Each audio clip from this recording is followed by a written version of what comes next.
Assalamualaikum warahmatullahi wabarakatuh. Saya Ranisa Mahmudah dengan NIM 2001301066. Saya dari kelas 5C. Pada kesempatan kali ini saya ingin mempresentasikan mengenai analisis perilaku koruptif pada kasus yang berbeda di mata kuliah Pancasila.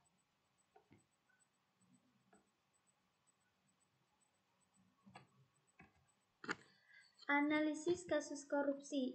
Korupsi yaitu tindakan seseorang yang melanggar norma-norma yang sudah berlaku dengan menggunakan atau menyalahgunakan kekuasaan atau kesempatan melalui proses pengadaan, penetapan pungutan, penerimaan, atau pemberian fasilitas atau jasa lainnya yang dilakukan pada kegiatan penerimaan atau pengeluaran uang atau kekayaan, penyimpanan uang atau kekayaan serta dalam perizinan atau jasa lainnya yang bertujuan hanya untuk mengambil keuntungan pribadi atau golongannya secara langsung maupun tidak langsung yang merugikan kepentingan atau keuangan negara dan masyarakat. Di sini saya menganalisis kasus korupsi di Indonesia. Ada dua, yaitu kasus korupsi minyak goreng dan kasus yang kedua itu pencurian kayu. Untuk kasus yang pertama yaitu korupsi minyak goreng,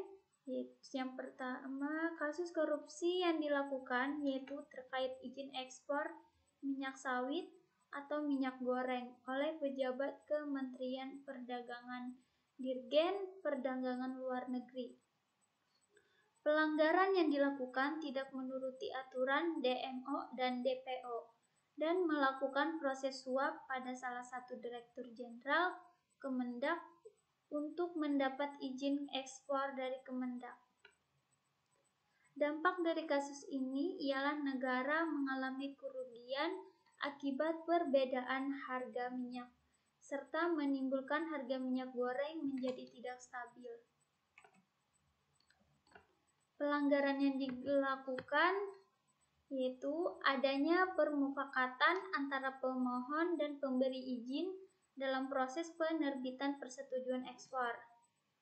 Dikeluarkannya persetujuan ekspor kepada eksportir yang seharusnya ditolak izinnya karena tidak memenuhi syarat. Mendistribusikan CPU tidak sesuai harga jual dalam negeri. Dan tidak mendistribusikan CPU dan RDD ke dalam negeri sebagaimana kewajiban yang ada dalam DMO. Lalu untuk hukum yang dilanggar, Pasal 54 ayat 1A dan ayat 2A, B, E, F. Lalu yang kedua, Undang-Undang Nomor 7 Tahun 2014 tentang Perdagangan. Dan yang ketiga, Keputusan Menteri Perdagangan Nomor 129 Tahun 2022. Jonto Nomor 170 Tahun 2022 tentang penetapan jumlah untuk distribusi kebutuhan dalam negeri dan harga penjualan dalam negeri. Lalu kita beralih pada analisis kasus yang kedua yaitu pencurian kayu. Kasus pencurian 7 bilah kayu yang dilakukan oleh seorang nenek pada lahan milik swasta. Dari kasus di atas terlihat ketimpangan keadilan hukum pada negara Indonesia dikarenakan lebih memprioritaskan orang yang berkuasa dibandingkan orang kecil. Pada proses pengadilan adanya kecurangan dalam peradilan terkait kasus nenek Asyani yang dipenuhi campur tangan politik. Dari hasil pengadilan kasus pencurian yang dilakukan pada nenek Asyani dijatuhi hukum lebih berat dibandingkan para koruptor yang hanya mencuri 7 batang kayu. Sedangkan koruptor yang melakukan pencurian uang negara bermiliar-miliar hanya dijatuhi hukuman yang singkat. Sudah selayaknya kasus di peradilan harus diajukan banding dan diperlukannya keadilan yang merata bagi semua kalangan. Dari berita diterangkan, pihak-pihak yang bersimpati kepada Nenek Asyani melakukan banding dan remisi hukuman agar kasus ini dapat diselesaikan secara adil.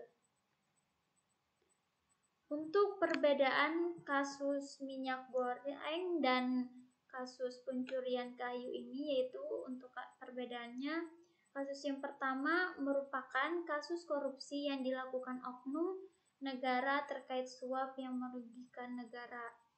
Dan untuk kasus yang kedua merupakan kasus pencurian kayu yang dilakukan seorang nenek pada lahan swasta, namun terdapat kecacatan hukum yang berlaku.